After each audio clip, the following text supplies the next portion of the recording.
So one of the things that I've been thinking about, Sundeep, and I'm doing a research on this. My next book is actually based on building a blueprint for making the country inclusive. I'm talking, when I talk about inclusive, it's a broad term, but I'm now talking about specifically disability, right? Yeah. Why hasn't we made progress as much as we should when the numbers show that this is a massive problem? This is the largest minority in the world, Sandeep, right? People don't understand that. This is the largest minority in the world. 1 billion people are having some form of disability. Why haven't we moved the needle? And after speaking to many thought leaders, one of the things I got to know was that movements happen when there is an inherent anger. Right? Large scale movements are born. Movements are born when people are angry about status quo. The problem with disability is people accept the status quo. Yeah.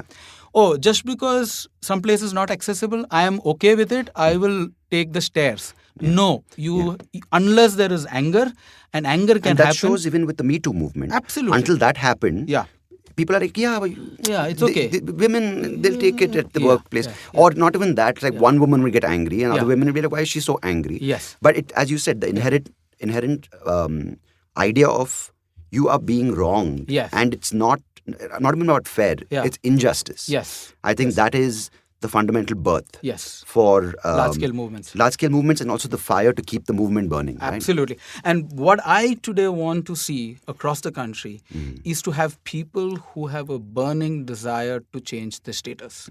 If you don't have that burning desire, if everybody accepts the status quo, no change is going to happen. And for me, for that to happen, we have to let people first tell that this is a problem that's not going to happen to somebody else. It's going to happen to you. It's going to happen to your parent, your children at some point in their life. Right?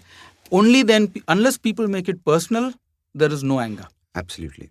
And I feel a lot of people feel, and this is in India especially, and this is from personal experience, that education means a person is aware. Of course it is, because people are willing to expand their mind.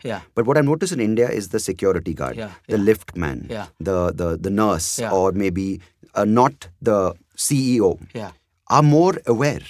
They hold my arm and guide me to a place. Maybe they'll overdo the help.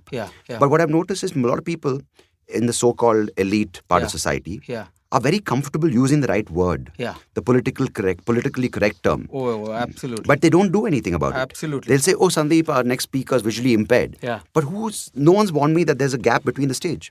Or not even that, but no one, they'll say, oh, it's such an inspiration and honor to have you here. But no one's willing to grab my arm and say, Sundeep, can I help you to the toilet? So I'm saying this is the gap. The so-called intellects and educated people are willing to talk the talk.